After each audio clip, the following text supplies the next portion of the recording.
එස්ටිමේටර්ස් ගත්තොත් එහෙම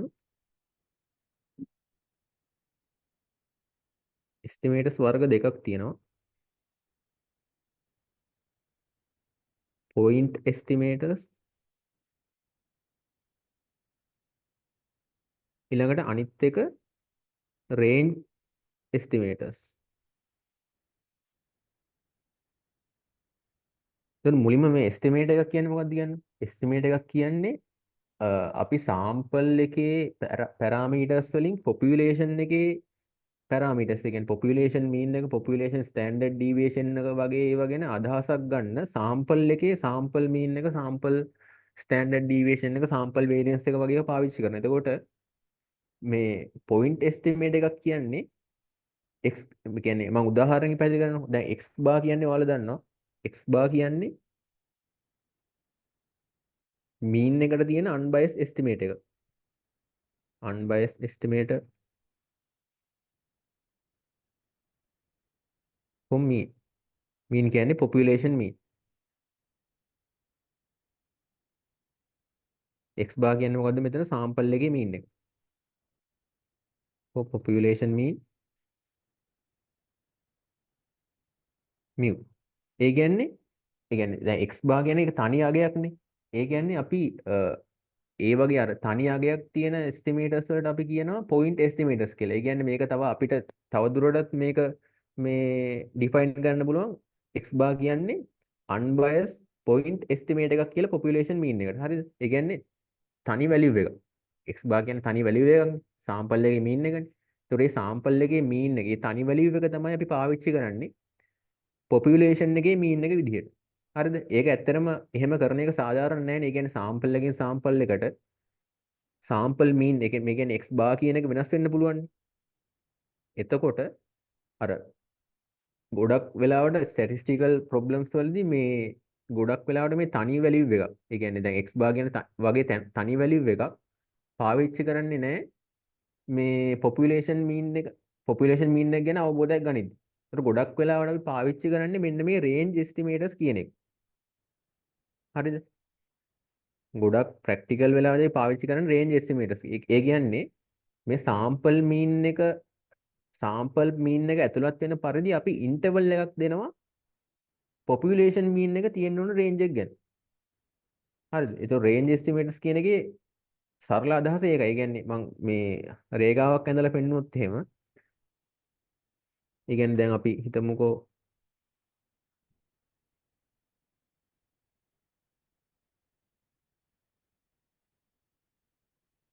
මෙහෙම ලයින් එකක් ඇඳලා මේ ලයින් එකේ මෙතන x bar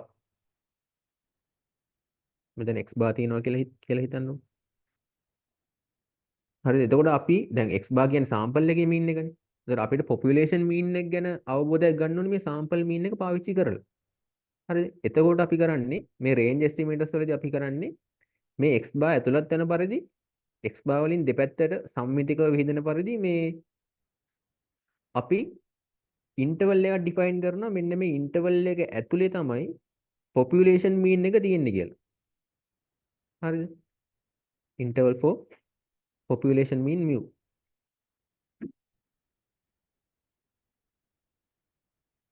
එතකොට අර තනි x bar කියන අගයම මේ population mean එකට assign කරනවට වඩා අර මේ වගේ x bar ඇතුළත් වෙන පරිදි අර interval එකක් අපි මේ calculate කරනවා. ඒ interval එක ඇතුලේ තමයි population mean එක තියෙන්න පුළුවන්. හරිද? ඒ කියන්නේ අපිට හරියටම කියන්න බෑ මේ x bar මද මේ population mean එක කියලා.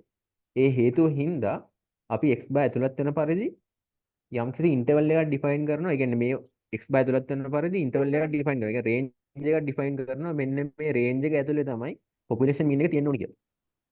හරිද? අන්න ඒ වගේ අදහසක් තමයි මේ මොකද්ද range estimators වලට තියෙන්නේ.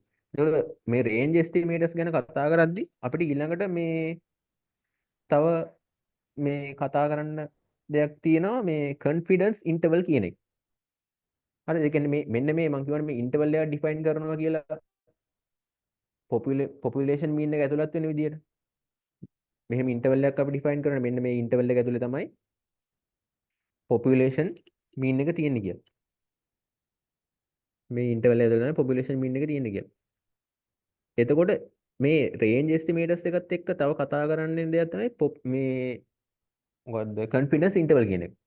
ඒතර කන්ෆිඩන්ස් ඉන්ටර්වල් කියන්නේ මොකද්ද? කන්ෆිඩන්ස් ඉන්ටර්වල් කියන්නේ දැන් මේ අපි මේ ඉන්ටර්වල් එක ඩිෆයින් කරනවානේ. ඉන්ටර්වල් එක ඩිෆයින් කරනවා පොපියුලේෂන් මීන් එක තියෙන. එතකොට අපිට කොච්චර කන්ෆිඩන්ට් පිට කියන්න පුළුවන්ද මේ ඉන්ටර්වල් එක ඇතුළෙමයි පොපියුලේෂන් මීන් එක තියෙන්නේ කියලා. හරිද? ඒ කියන්නේ අපි මේ ඉන්ටර්වල් එක ඩිෆයින් කරද්දි කියන්න ඕනේ අපිට මෙච්චර කන්ෆිඩන්ට් එකක් තියෙනවා මේ ඉන්ටර්වල් එක ඇතුලේ තමයි පොපියුලේෂන් මීන් එක තියෙන්නේ. හරිද?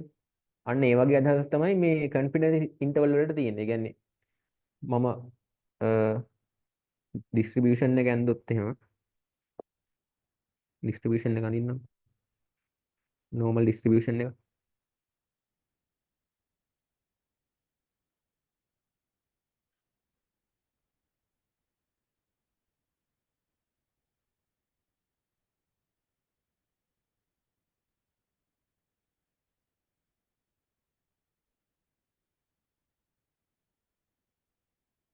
එතකොට දැන් අපි මෙතනනේ මියු තියෙන්නේ.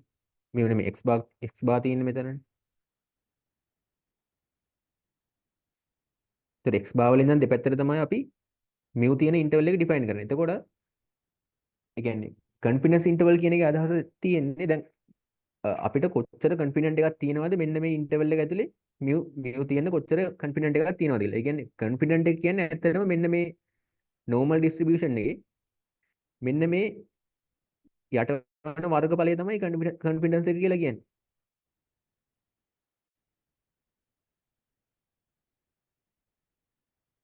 ඒ කියන්නේ දැන් හිතන්නකෝ අපිට ගානක දෙනවා කියලා x බාර් දීලා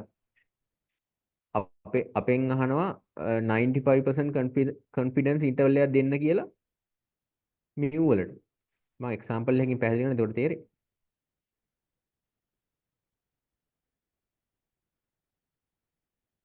එතකොට දැන් ඒ කියන්නේ අපිට 195ක විශ්වාසයක් තියෙන්න ඕනේ, confidence එකක් තියෙන්න ඕනේ මේ ඉන්ටර්වල් එක ඇතුලේ තමයි mu තියෙන්නේ කියලා. එතකොට මම මේ වැලියු එක ගන්නම් ඍණ k කියලා. එතකොට සිමෙට්‍රි එක අනුව මේ වැලියු එක ධන k වෙන්නම ඕනේ. මම කියවනේ මේ normal distribution එක මීන් එක වටා සමමිතිකව තියෙන්නේ කියලා. එතකොට වම් පැත්තේ x බාර් වලින් ඉඳන් දෙපැත්තට සමමිතිකව තමයි මේ ඉන්ටර්වල් එක ඩිෆයින් කරන්නේ. එතකොට 195ක confidence interval එකක් අහනවා නම් මොකද්ද අපි කරන්නේ? ඒ කියන්නේ මෙන්න මේ පාට කරපු ඒරියා එක 195ක් වෙන්න ඕනේ. හරිද? ඒ කියන්නේ පාට කරපු ඒරියා එක මෙන්න මේ ඒරියා එක 0.95ක් වෙන්න ඕනේ. 0.95 නේ. එතකොට අපිට මේ වැලියු එක දන්නවා 0.95 කියන එක දන්නවනේ. එතකොට මේ ඉතුරු දෙක සමමිතිකවනේ බෙදෙන්නේ දෙපැත්ත මේ මෙන්න මේ පාට කරන වර්ගඵලයේ මේ පාට කරන වර්ගඵලයේ සමානයි. එතකොට 100න් 0.95ක් ගියහම 0.05යි. ඒ 0.05 තමයි මේ දෙපැත්තට සමමිතිකව බෙදලා යන්නේ. එතකොට මේ පැත්තට 0.02ක් එනවා. මේ පැත්තට 0.02ක් එනවා. හරිද? එතකොට මෙන්න මේ k වැලියු එක ගන්න නම් මොකක්ද අපි කරන්න ඕනේ? අර ස්ටෑන්ඩඩ් නෝමල් ටේබල් වල මොන වැලියු එකද කියවන්න ඕනේ? ස්ටෑන්ඩඩ් මේ නෝමල් ටේබල් වල අපිට කියව ගන්න පුළුවන් මෙන්න මේ වගේ වැලියු එක ගන්න. මෙහෙම තියෙනවා නම් ඩිස්ට්‍රිබියුෂන් එක මෙතන z ඇල්ෆා නම් මෙන්න මේ පාට කරපු වර්ගඵලයනේ එකෙන් කියව ගන්න පුළුවන්. අපිට තියෙන ස්ටෑන්ඩඩ් නෝමල් ටේබල් වල. එතකොට මේ k වැලියු එක ගන්න නම් අපි බලන්න ඕනේ මොකද්ද? 0.95ට මේ 0.025 එකතු වෙලා සම්පූර්ණයෙන් එන වැලියු එක තමයි මෙතනින් කියව ගන්න ඕනේ. 0.975 කියන වැලියු එක තමයි ටේබල් එකෙන් කියව ගන්න ඕනේ. ඒ කියන්නේ මම ටේබල් එකට ගියොත් එතකොට 0.975 කියන වැලියු එක කොහෙද තියෙන්නේ කියලා අපි බලන්න ඕනේ. 0.975 තියෙන්නේ මෙන්න මෙතන. 0.975 මේ තියෙන්නේ. ඔය යට තියෙන එක. එතකොට 1.96 කියන වැලියු එක තමයි z වැලියු එකට එතනින් එන්නේ. 195 confidence interval එක කියලා හොයන්න කිව්වොත් එහෙම මේ අපි බලන්න ඕනේ අර අපිට කියව ගන්න පුළුවන් මේ ටේබල් එක ඩිෆයින් කරලා තියෙන්නේ මේ මෙන්න මේ විදිහට. මේ සම්පූර්ණ පාඩ කරපු වර්ගඵලය තමයි කියව ගන්න පුළුවන්. අර 95 ඉන්ටර්වල් කොන්ෆිඩන්ස් ඉන්ටර්වල් එකක් ඉල්ලුවට අපි මේක කියවගද්දි මේ 0.95 කියන එක නෙමෙයි බලන්න ඕනේ. 0.95ට අර දෙපැත්තට බෙදලා ඉන්නේ 0.025 එකතු කරලා 0.975 කියන වැලියු එක තියෙන්නේ කොහෙද කියලා තමයි බලන්න ඕනේ. ඒකට අදාළ Z වැලියු එක වෙන්නේ 1.9යි 1.96 කියන එක. ඒතකොට ඒක තමයි අපි පාවිච්චි කරන්න ඕනේ ගාන හදන්න. හරිද? එතකොට මේ K වැලියු එක අපිට එනවා K වැලියු එක එනවා 1.96 කියන.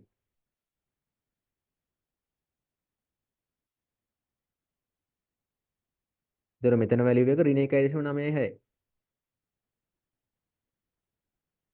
හරිද? එතකොට අපි ස්ටෑන්ඩඩ් නෝමල් ඩිස්ට්‍රිබියුෂන් එක ඩිෆයින් කරලා තියෙන මේ විදිහටනේ. Z සමානයි x බාර් මයිනස් mu යට සිග්මා බෙදීම මූල n කියන එකනේ. හරිද? n කියන්නේ සාම්පල් එකේ සයිස් එක. එතකොට දැන් අපිට රේන්ජ් එකක් නේ ගන්න ඕනේ mu වලට. එතකොට x බාර් මයිනස් mu යට සිග්මා බෙදීම මූල n කියන එක තියෙන්න ඕනේ. ඍණ 1.96යි ධන 1.96 අතර. එතකොට මෙන්න මේ අසමානතාවය විසඳලා අපිට මෙන්න මේ mu වලට රේන්ජ් එකක් ගන්න පුළුවන්.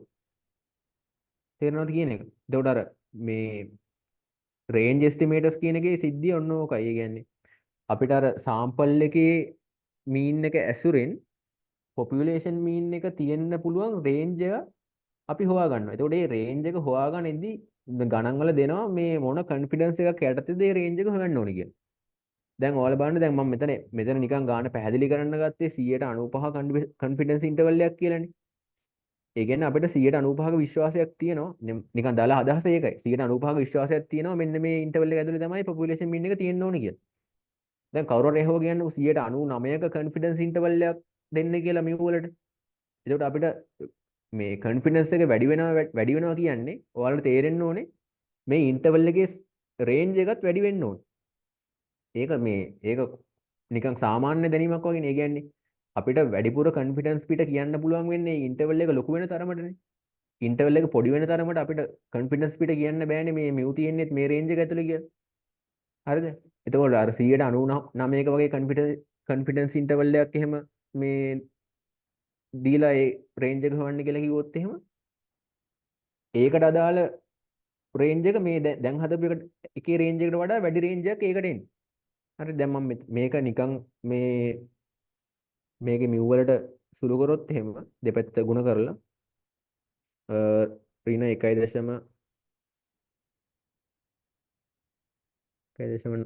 1.96යි වතාවක් සිග්මා බෙදීම මූල n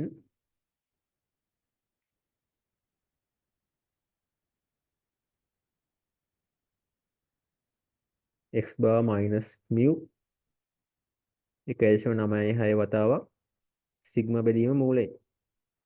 එතකොට මේක දෙපැත්තෙන්ම අපිට පුළුවන් x බාර් අඩු කරන්න. එතකොට ඍණ x බාර් ඍණ 1.96 වතාවක් සිග්මා බෙදීම මූලයෙන් ඍණ mu 1.96යි සිග්මා බෙදීම මූලයෙන් ඊළඟට ඍණ x බාර් ඊළඟට ඍණෙන් වැඩි කරන්න පුළුවන් දෙපැත්තම x බාර් ධන 1.96යි සිග්මා බෙදීම මූලයෙන් අසමානතාව මාරු වෙනවා. ඊළඟට x බාර් ඍණ 1.96යි සිග්මා බෙදීම මූලයෙන්. එතකොට මේකෙන් අපිට අර නිකන් මේ අපිට කෙටි සූත්‍රයක් වගේක් ඕන නම් හදාගන්න පුළුවන්. දැන් ඒක ගණන් හදද්දි එහෙම එකපාර පාවිච්චි කරන්න බෑ. මම නිකන් කියන්නේ. එතකොට දැන් මිව් වලට අපිට ඉන්ටර්වල් එකේ එන්නේ x බාර් ධන හෝ ඍණ z ඇල්ෆා මේ 1.96 කියන එකට තමයි මම z ඇල්ෆා කියලා දාන්නේ. z ආගේ z වැලියු එක වතාවක් සිග්මා බෙදීම මූලයෙන් කියලා. හරිද? දල අදහස මෙන්න මේක. ඒ කියන්නේ මීන් එකට ගන්න පුළුවන් කොන්ෆිඩන්ස් ඉන්ටර්වල් එක කෙටියෙන් අපි දැන් මේ ඔප්පු කරපු විදිහට අපිට මේ පොඩි ඒ කියන්නේ මතක තියාගන්න පුළුවන් වගේ සූත්‍රයක් එනවා. ඒ මියු කියන එක තියෙන්න ඕනේ x බාර් ධන හෝරින z ඇල්ෆා වතාවක් සිග්මා බෙදීම මූලයෙන් කියලා. සිග්මා කියන්නේ පොපියුලේෂන් එකේ ස්ටෑන්ඩඩ් ඩීවියේෂන් එක. සිම්පල් n කියන්නේ සාම්පල් එකේ සයිස් එක. මේක එකපාර මේ ගණන් වලට දාන්න බෑ. මේක අපි මේ මෙතන උඩ ඉඳන්ම හදාගෙන එන්න ඕනේ. එතකොට ඔන්න ඕකට තමයි මේ රේන්ජ් එස්ටිමේටර්ස් කියලා කියන්නේ. ඒක එතනදී තමයි මේ කොන්ෆිඩන්ස් ඉන්ටර්වල් කියන එක පාවිච්චි වෙන්නේ. හරිද? දැන් මම මෙතන මේ තව වචනයක් අපිට අහු වෙනවා මේ සිග්නිෆිකන්ස් ලෙවල් කියලා. ඒ කියන්නේ සාමාන්‍යයෙන් මේ රිජෙක්ට් කරන කැලේ කොටස් වලට කියන්නේ අපි මේ මේවා තමයි රිජෙක්ෂන් රීජන්. ඒ කියන්නේ මේක තමයි කොන්ෆිඩන්ස් ඉන්ටර්වල් එක. මේක තමයි කොන්ෆිඩන්ස් ඉන්ටර්වල් එක. මේවා තමයි රිජෙක්ෂන් රීජන්. ඒ කියන්නේ මේවට ඇතුළත් වෙන්න බෑ මීන් එක. පොපියුලේෂන් මීන් එක.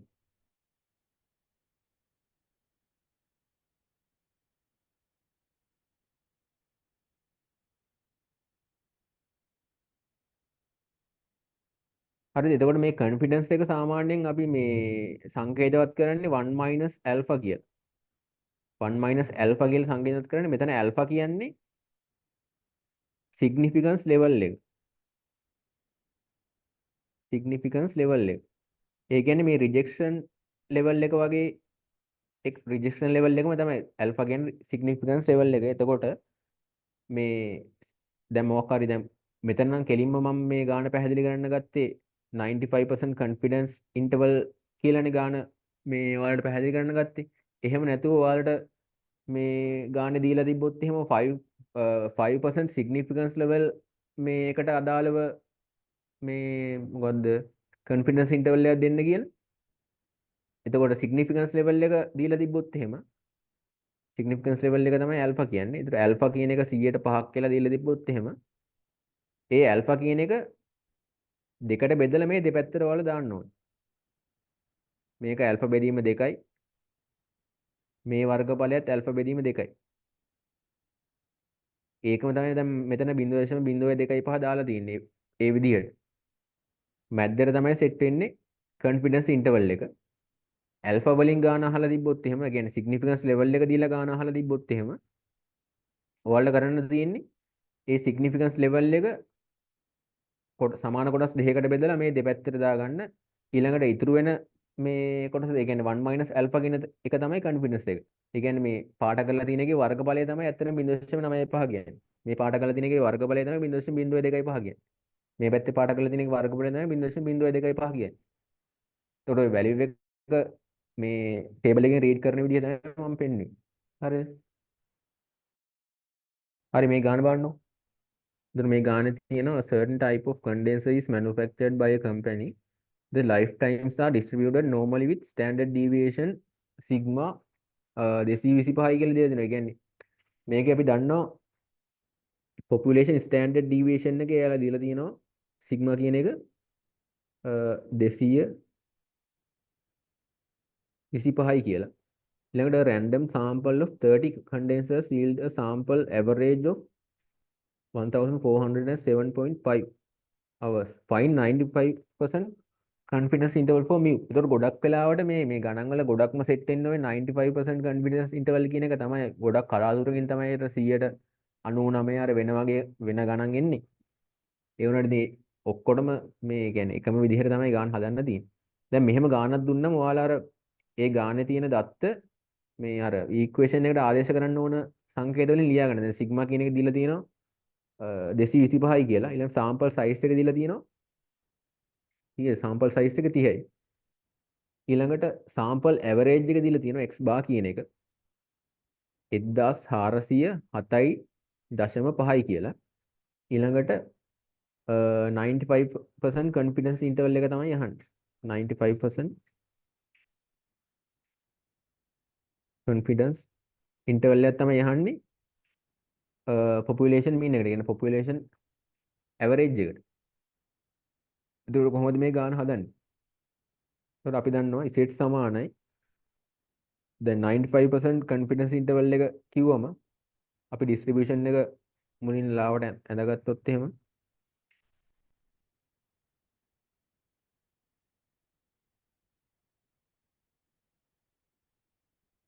එතකොට 195ක confidence interval එකක් තමයි අහන්නේ.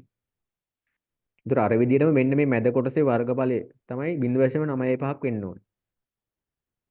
ඒතර ඉතුරු එක මේ දෙපැත්තට බෙදලා දාන්න. ඒතර මෙතන 0.02.5යි මෙතන 0.02.5යි. ඒතර අපි මේ values හොයාගන්න ඕනේ මෙන්න මෙතන value එකයි k මෙතන -k. ඒතර අපි දැන් කලින් මම example මේ පැහැදිලි කරද්දි මේ වගේ 95% confidence interval එකක් නේ තිබ්බේ. ඒතකොට ඒකේ අපිට ආව k value එක 1.96 කියලා. ඒතකොට මෙතන value එක ඍණ 1.96. ඒතකොට මෙන්න මේ interval එක ඇතුලේ තමයි z තියෙන්න ඕනේ. ඒතකොට z සමානයි x bar minus mu යට sigma බෙදීම මූලෙන්. ඒතකොට මෙතන මෙන්න මේ z කියන value එක තියෙන්න ඕනේ මෙන්න මේ ඍණ k ධන k අතර. ඒතකොට ඍණ 1.96ට වඩා විශාලයි x bar minus mu යට sigma බෙදීම මූලයෙන් ඒකට වඩා විශාලයි ඒක කුඩායි 1.96. එතන මේකට ආදේශ කරන්න තියෙන නිකම්. එතකොට ඍණ 1.96 x bar කියන්නේ කීයද? 1407.5යි. minus mu sigma කියන එක ගන්න දීලා තියෙනවා 225යි. n කියන්නේ 30යි. මූල 30යි. 1.96. එතකොට මෙන්න මේක සුළු කරලා mean එක තියෙන interval එකට value එකක් ගන්න තියෙනවා. එතකොට මේක සුළු කරාම අපිට එනවා mu තියෙන්නේ මේක වල සුළු කරලා බලන්න මෙතන සුළු කරන්න වෙලාව ගන්නේ නැහැ. 1326.9.5යි. ඒකට වඩා විශාලයි mu වඩා විශාලයි 1488.015. ඒතකොට මෙන්න මේ ඉන්ටර්වල් එක ඇතුලේ තමයි මීන් එක තියෙනවා කියලා එන්නේ. එතකොට මේ ආවේ අපිට population mean එකේ 95% confidence interval එක. ඒතකොට 99% වලට හැදුවොත් එහෙම මේ ඉන්ටර්වල් එක නෙමෙයි ඉන්නේ. මේ ඉන්ටර්වල් එකට වඩා ලොකු රේන්ජ් එකක් තියෙන ඉන්ටර්වල් එකක් ඉන්නේ. තේරෙනවනේ කියන එක. හරිද? ඒ කියන්නේ අපේ confidence level එක වැඩි වෙන්න මේ ඉන්ටර්වල් එකේ size එක වැඩි වෙනවා. confidence level එක අඩු වෙන්න ඉන්ටර්වල් එකේ size එක අඩු වෙනවා. හරිද? ඒ වගේ සිද්ධියක් තමයි තියෙන්නේ.